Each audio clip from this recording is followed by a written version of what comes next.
Je suis votre humble serviteur Charles Boris. En espérant que vous allez bien, je prie à l'Éternel à ce qu'il vous accorde tout ce dont vous avez besoin. Ce matin, nous allons parler plus précisément d'un quartier de Ntoum. Le quartier, c'est Matoto, situé dans le premier arrondissement de la commune de Ntoum, plus précisément sur la route de Nzamaligé, entre Nzamaligé et la cimenterie de Ntoum. Oui, je viens attirer l'attention des autorités compétentes par rapport à la situation qui mine dans ce secteur du Gabon, plus précisément de l'estuaire. Oui, beaucoup de riverains de ce secteur sont vraiment dans le désarroi, sont vraiment dans le désespoir en pensant qu'il n'y a pas d'autorité dans leur secteur. Quand on constate que la route qui fait Ntoum Dongila est tellement dévastée, debout, la pluie, le désordre total où les voitures même ne circulent plus, où l'augmentation du transport a complètement élevé. Quand on sait que ce quartier est dans la commune de Ntoum et plus précisément dans le premier arrondissement, c'est un coin vraiment délaissé où d'abord il n'y a pas de l'eau, et de deux, la route est complètement en lambeaux parce que les voitures ne circulent plus. Vraiment, c'est vraiment compliqué. Je me suis adressé à un riverain de ce quartier qui fait des kilomètres et des kilomètres pour aller jusqu'au centre Ntoum pour pouvoir vendre, pour pouvoir faire son commerce. Mais la route est vraiment dégradée et que nous allons regarder ensemble ce petit reportage. Je vous laisse regarder ce reportage. Merci.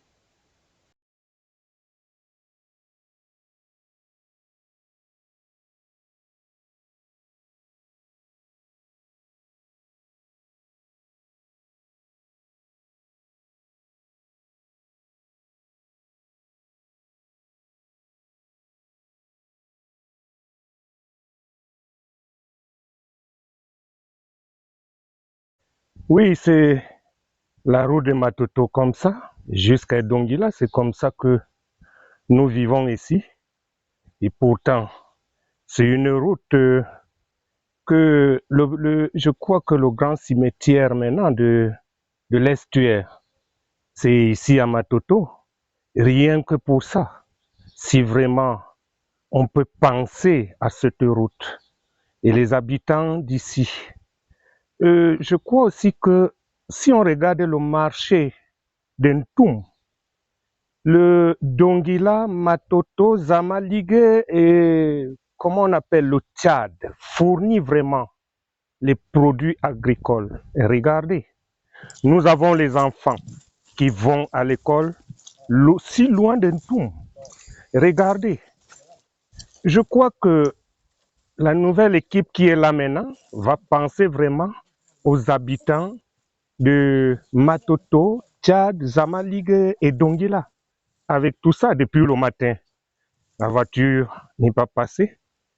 Voilà, le bagage est sur la tête. Vous regardez, je suis déjà à la cinquantaine. Trotter comme ça à pied, avec le bagage sur la tête. Nous supplions vraiment à nos dirigeants de nous regarder ici. C'est tout ce que nous voulons. Merci. Vous avez regardé ce reportage, vous avez vu et vous avez entendu. Ce monsieur attire les autorités compétentes pour pouvoir venir pallier à ce problème, car c'est tellement difficile de leur côté de pouvoir s'en sortir lorsque il n'y a pas de route. Et nous allons regarder l'autre élément, celui de l'eau, car Matoto et la SCG de Ntoum, c'est juste à quelques kilomètres, mais ils constatent ou nous constatons que dans ce village, dans ce quartier, il n'y a pas de l'eau de la SCG, il n'y a pas de l'eau.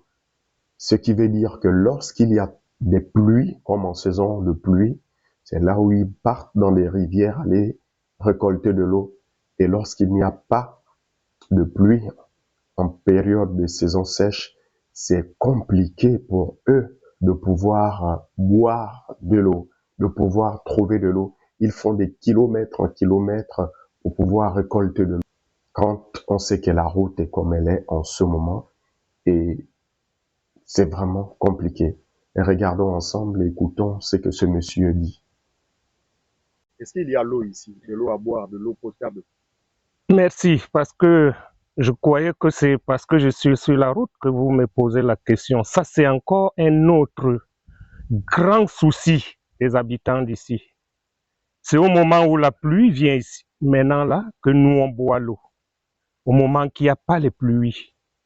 Je peux dire de petits villages, c'est là où s'arrête un peu l'eau, jusqu'à Edongila, Tchad, nous avons ce problème-là, le problème d'eau. Nous n'avons pas l'eau, nous n'avons pas de routes, l'eau, surtout l'eau, on n'a pas, même pas. Au moment des pluies, nous sommes obligés de faire les réserves, et cette réserve, regardez, lorsque les pluies vont finir, ça va mettre combien de temps? Nous ne connaissons pas comment on traite l'eau, on boit. Comment nous allons être en santé? C'est une souffrance ici, une souffrance comme ça. Et nous en voyons vraiment, puisque toute la population n'est pas là, mais je sais que c'est ce que nous tous nous pensons ici. Nous pensons qu'il est temps et nous remercions Dieu de leur arrivée. Nous pensons que très rapidement, qu'il nous regarde ici. Et encore plus, nous avons un petit avantage aujourd'hui que les génies militaires travaillent par ici.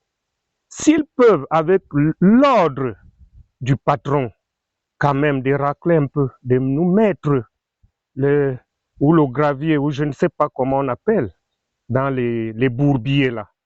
Vous voyez, c'est eux aujourd'hui, quand ils sont passés, voilà comment la route est devenue. Donc, nous demandons vraiment aux dirigeants s'ils peuvent faire quelque chose.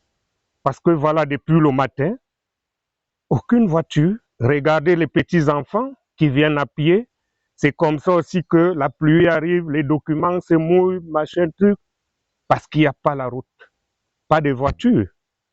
C'est ça. C'est ce que nous voulons. Ok, merci et bon après-midi. Merci, papa.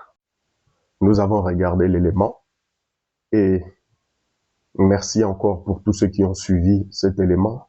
Et les autorités compétentes, soit de la commune d'Untum ou les TP, le ministère des TP, essaient de trouver ce problème définitif afin que les riverains de ce secteur du pays puissent enfin se retrouver. Car c'est compliqué.